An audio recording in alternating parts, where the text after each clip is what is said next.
तो third match हो चुकी है और भाई बहुत ही बढ़िया मैच थी। यंग ब्रिगेड हमारे इंडिया की, अनुपमा नाम है उनका, भाई बहुत ही बढ़िया खेली है। सिर्फ 18 इयर्स की है। उनकी रैंकिंग हम देखने जाए तो 90 है। और जो सामने थी ऑस्ट्रेलिया की जो प्लेयर थी टिफनी नाम है उनका, और उनके सामने उनकी रैंकिंग बोल सके तो अगर 99 है तो भाई ऑलमोस्ट एक ही लेवल के रैंक बोल सकते हैं हम। पर गेम बहुत ही बढ़िया थी दोनों की। शुरुआत ही करते हैं तो टिफनी भाई पूरी गेम के अंदर एरर्स उनकी स्टार्टिंग के सेट्स में बहुत ही ज़्यादा हुई है।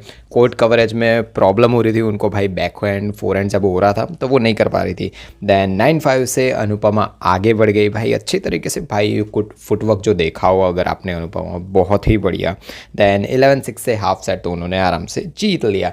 दैन जो एरर्स कंटिन्यू टिफनी के हो रहे थे वही आगे का जो हाफ पार्ट थे उसमें भी वही चीज़ें हो रही जा रही, बाहर मार रहे हैं या फिर सर्विस रिटर्न्स में प्रॉब्लम हो रही है, वो चीज़ें बेसिक थी वही हो रही है। दैन टिफनी ने कवर अप करने की ट्राई की, 14 तक खींच लिया और 18-14 से अभी भी अनुपमा आगे थी।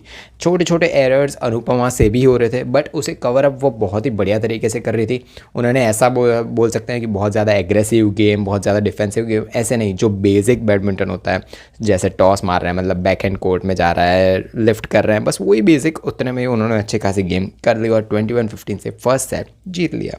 सेकेंड सेट की अगर बात करें तो भाई स्टार्टिंग से ही जो टिफनी है वो थोड़ा बहुत अटैकिंग मोड में दिखी, वो अटैक ज़्यादा कर रही थी।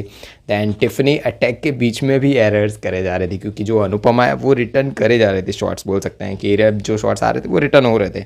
दैन जो चीज़ मुझे सबसे बढ़िया लगी वो थी फुटवर्क। कितना ईजी तरीके से वो पूरे, जैसे दोनों की हाइट ऑलमोस्ट सेम ही थी मुझे लग रहा तब तक तो, और भाई दोनों की फुटवर्क में डिफरेंस देखो। बैक कोर्ट इतना अच्छे तरीके से वो लोग कवर अप कर रहे थे जितना अच्छे तरीके से टिफनी नहीं कर पा रही थी। अनुपमा का फुटवर्क बहुत ही बढ़िया। दैन फर्स्ट हाफ गया 11-9 से अनुपमा जीत गई। देन अनुपमा को भाई जो हमारे टिफनी है ऑस्ट्रेलिया के प्लेयर, उन्होंने बैक एंड कोर्ट होता है ना उसमें खींचने का ट्राई किया और उससे 1-2 पॉइंट्स उन्हें मिले भी, और वो थोड़ा बहुत वीक पॉइंट हमें दिखा क्योंकि ओवरहेड ले रही थी जो अनुपमा थी, वो ओवरहेड ले रही थी, बैक हैंड टॉस नहीं ले रही थी, बैक हैंड से घुमा नहीं रही थी, वहाँ से ड्रॉप मारने का ट्राई कर रही थी और उसी से एरर हो रहे थे। दैन टिफनी भाई जो 2-3 रेलीज अच्छी खासी हुई ना तो वो थकी हुई लग रही थी, तो एरर्स थकने के बाद ज़्यादा हो रहे थे। दैन फिर से टिफनी ने कवर अप करने का ट्राई किया, 15 तक पहुंच गई, पर तब तक जो हमारी अनुपमा वो 18 तक पहुंच चुकी थी। एंड फुल कोर्ट गेम रेली 1-2 तो बहुत ही बढ़िया हुई बट उसके अंदर भी जो थकान दिख रही थी भाई टिफनी के अंदर। और फाइनली अनुपमा 21-16 से भाई सेट जीत चुकी है।